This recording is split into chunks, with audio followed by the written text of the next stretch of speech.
Greetings, Nick with Sweetwater here. I'm joined today by my good friend Don over here, and we're here to talk about this fine beast behind us, the none more black MT100 from PRS, the new Mark Tremonti 100-watt all-valve 3-channel head. Now, you'll be pleased to hear, in addition to me and he talking, in a while we'll be joined via Zoom by Mark Tremonti himself for the real deal, the scoop from the man behind this beast behind me. So without further ado, Don, tell us a bit about this amp, my friend.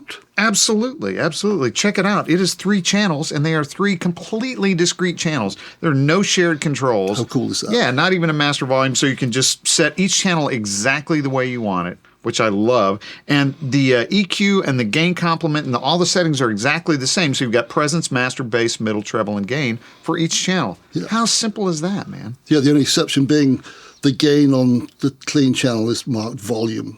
Right, exactly. Marked volume, but it is sort of the input side. Yeah, it's the input side of it. But it's really interesting because this clean channel doesn't break up at all. I mean, I guess maybe if you crank it all the way. Crank it all the way, it gets crank it all the way, it does break up. Just on the brink. Right. That just the slightly push sound, which is great, so you can get that clean volume, and that transparency and that nice cleanliness at any level that you want. I was particularly intrigued by the overdrive channel because it's not on the MT15, which was a huge success when it came out 5-6 years ago. Exactly. The MT15 had 2 channels, right? It had a dirty channel and a clean channel, and they were kind of the extreme opposites, and this sort of sets in the middle. It's interesting because it's got a lot of mid-range, so it's really punchy, but I like where the gain sits. I really do, because it sounds really good with single coil pickups. Yes, I was noticing that I could play leads and rhythms with single coil, even at lower gain settings. And then, man, when you crank the gain with a humbucker, it's just super chunky, just cunk, cunk, cunk, cunk. It's really got that going. And of course, the lead channel. I mean, what are you going to say, man? That's the signature. That's what this thing's all about, right? Yeah, and it's not just the lead. It's for that percussive, yet articulate attack. And the great thing about this amp too, and the thing I love about it, is if you set all the controls to 12 o'clock, apart from maybe the master, because we've got the master, believe it or not, at 9 o'clock. So there's a lot more hours to go. There's 8 more hours of volume to go. We're only just touching the end of it. But it sounds great at low volumes, and I love the fact that this amp's been voiced to sound good without blowing the doors off. Exactly, because, it is filling the room, and we've got a 412, but still, man, I feel like we could probably even dial it down just a little more, and it would still retain a lot of the character and a lot of the fullness. Now, of course, the more you crank it up, the more you're going to get, right? Enough blabbing. Don, play a little bit, please. Thank you, Nick. Play I shall. We're on the clean channel. Everything at noon, like we talked about. Going to play a few sounds, dial around a little bit. You can get a feel for the range of the clean channel.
that's really cool. Dare I say it's very F-like in places. Yeah. And that's a compliment. Right. I mean, I think that's kind of the point, because that was sort of Mark's amp choice, right? For a clean amp.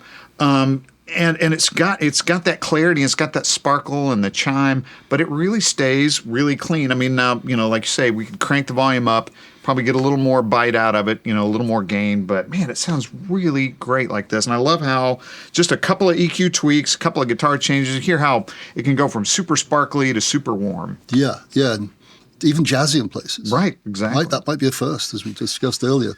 Someone playing jazz on one of the ultimate metal amps. Yes! Love it. Yes. Love it.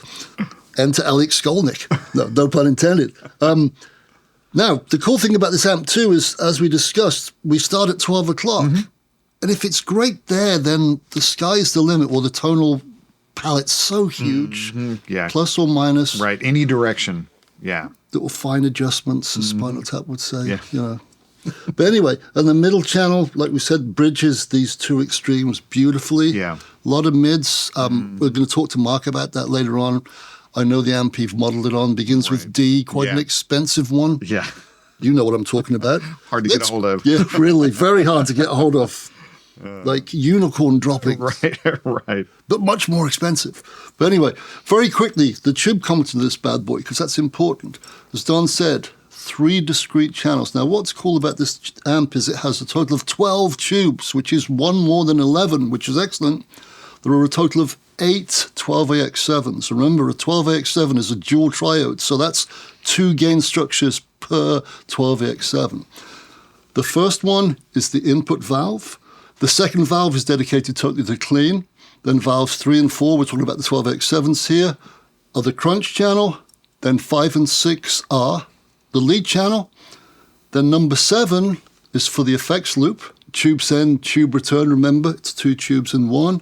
And then the final 12AX7, number 8, is the phase inverter, which splits the signal beautifully to the 4 6L6s, which power this beast. So there you have it.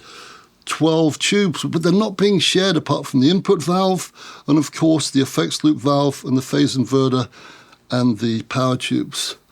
The other ones are purely independent per channel, so you're not switching tubes between channels. They're separate beasts, 3 in 1. Perfect. I want you to play some more, but this time on the crunch channel. This is me being lazy and bowing to a much better player. Please do the same you just did on the crunch channel, my friend. You got it, man. Happy to do it for you, Nick. We're going to start with everything at noon again on this channel. So get the overview. I'll mess with the gain a little bit more on this one because that's kind of where the magic is. So here we go. Everything at noon.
Very cool. It's very responsive. It really is. And it also blooms really well when you roll your volume back, which is unusual for an amp. Exactly. Unless it's a really good one. Exactly. Especially at this low volume. I mean, we're sitting pretty close, but still, even at this low volume, it does that bloom thing. And man, you know, I noticed too, one of the things that I really wanted to show is that the harder you hit it, it doesn't just break up and compress more. It actually gets louder and fuller sounding, which I think is just brilliant with that much gain even. Yeah, you're right. It responds extremely well to picking nuances and also volume changes, tone control changes, and also coil tapping, all that sort of good stuff, different pickups, yada, yada, yada. Exactly. The other thing I love about this amp is it plays really well with other pedals. As you know, I was using an MXR World Audio Overdrive at the start just for some chunk with tube screamer settings. So gain off, volume up, tone about 1 o'clock, just to get that filtering. Right. Get that nice EQ curve, the mid-bump thing. Exactly. Yeah. And one channel we haven't discussed it, even though you've heard it quite a bit. You heard Don play some blistering lead through it. You played me playing some putsy heavy metal rhythm.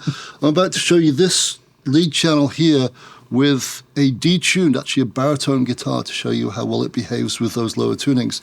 This is a baritone with a drop A, if you will, because it's tuned to B, so I've dropped the B down to A, so none more heavy. Well, it could be G, I guess, but A is pretty good. Once again, I'll use the Wild Overdrive, and I'll set everything at 12 o'clock. But first, I need to change from this none more green guitar to said baritone.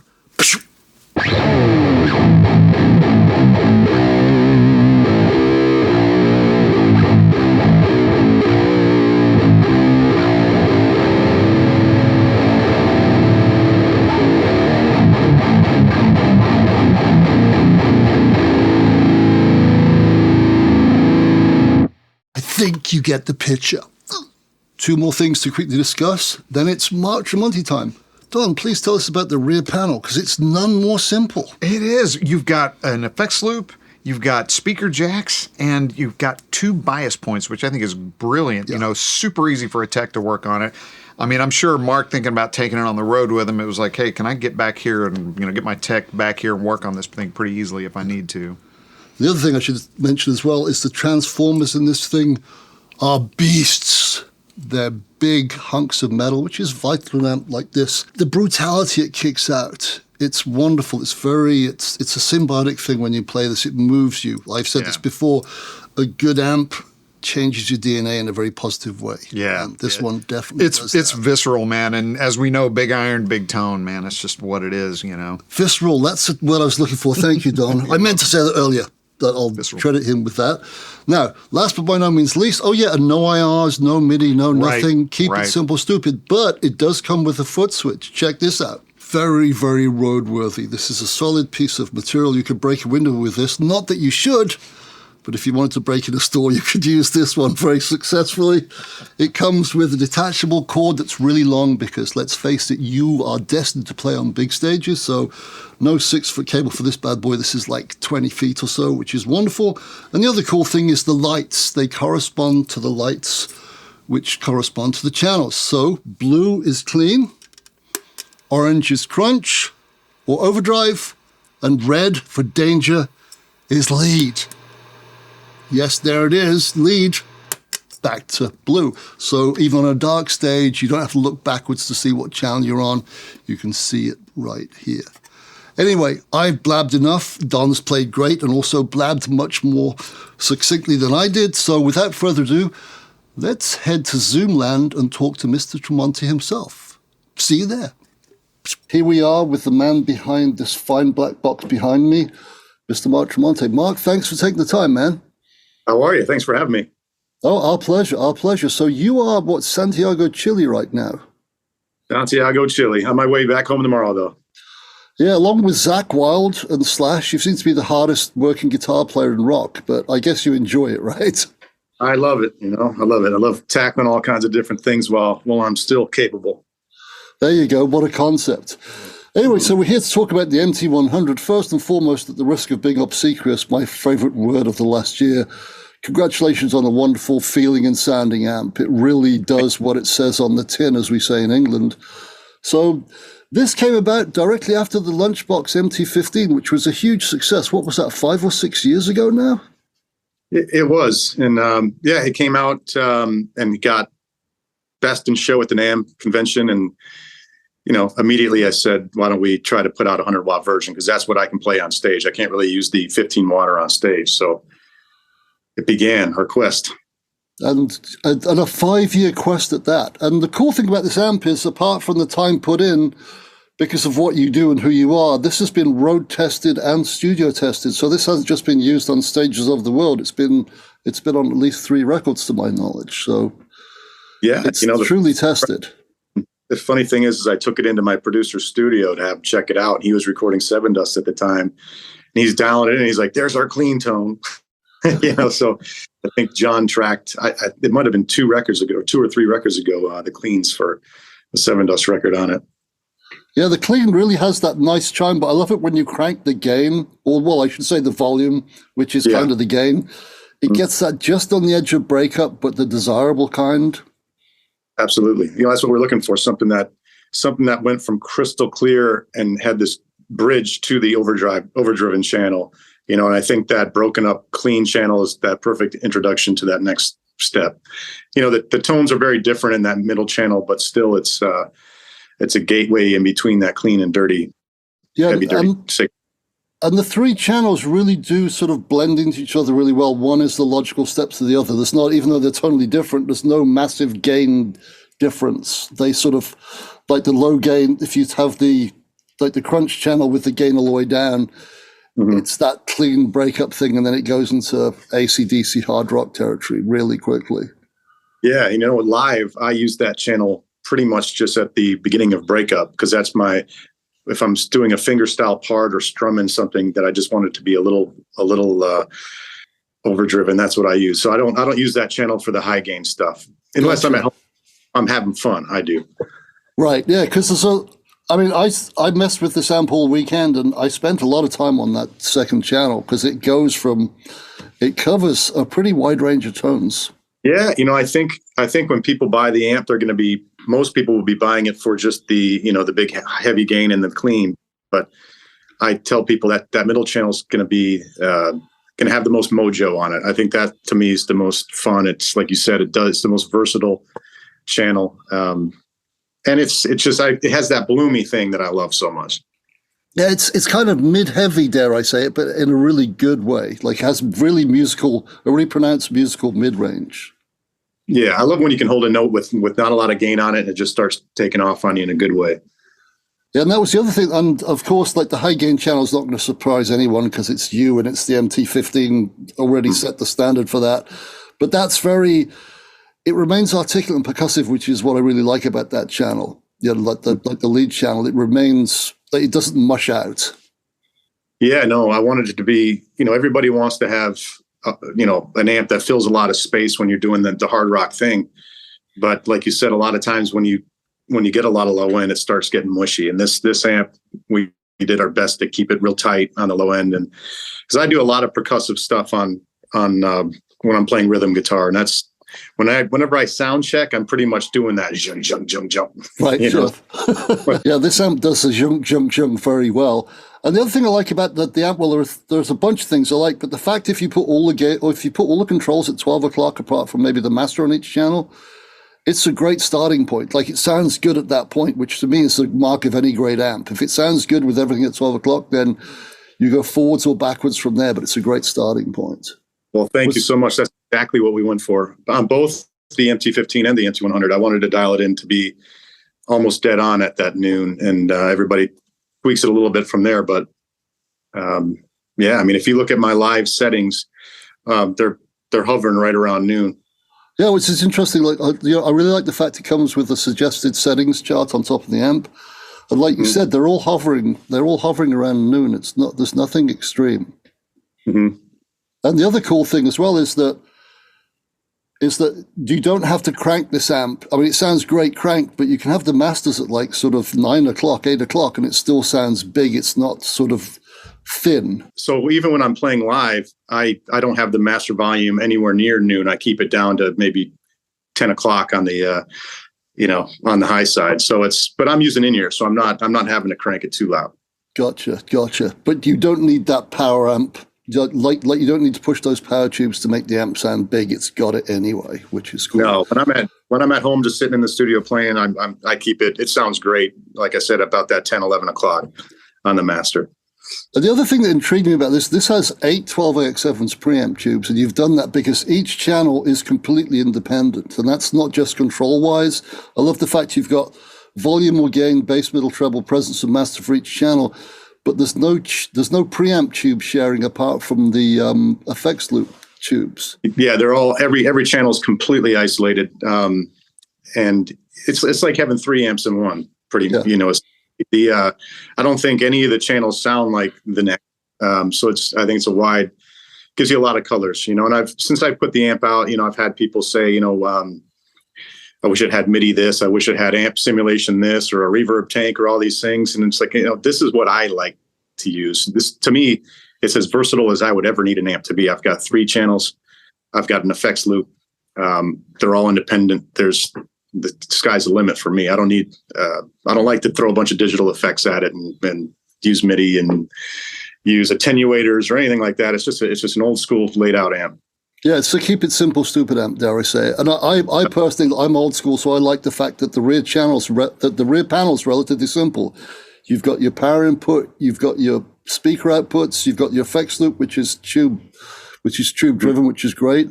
I love the fact you've got the bias points external as well, so it's a tech can fix it.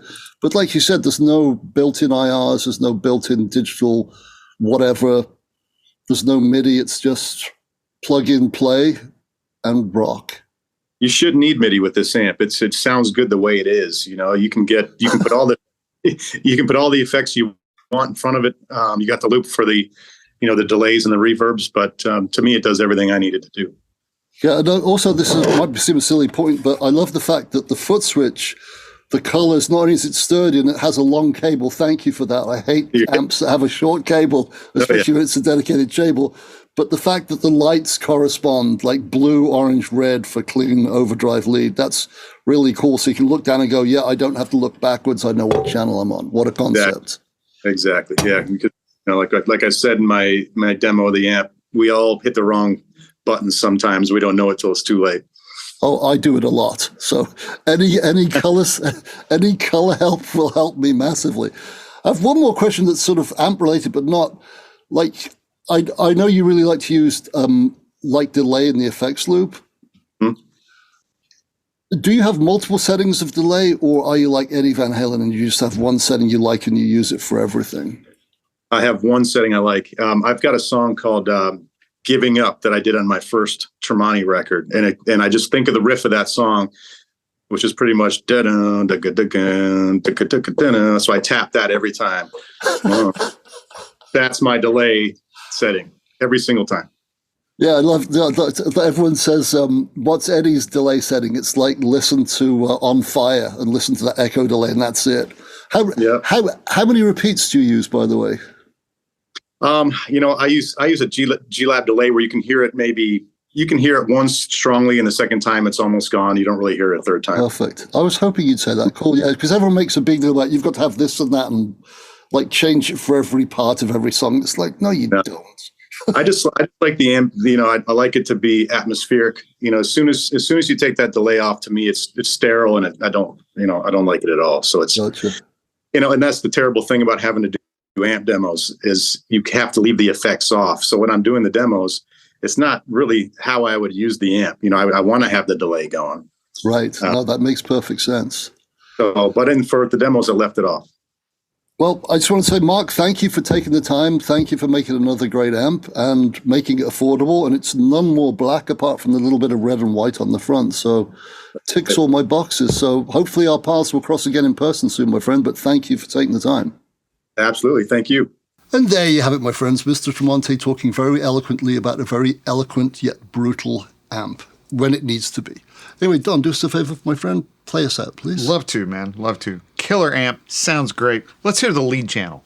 Yes, we should do that. Oh, and by the way, if you'd like more information about this amp or any of the other fine PRS devices we've used in this video, namely 4 guitars, and also the pedal device Trompton, which was a chorus, MXR, Wild Audio, and the overdrive I mentioned earlier, there are links in the comments below. And for more information, better still, go to our website, or better yet, call your oh-so-friendly sales engineer. Don, please play us out.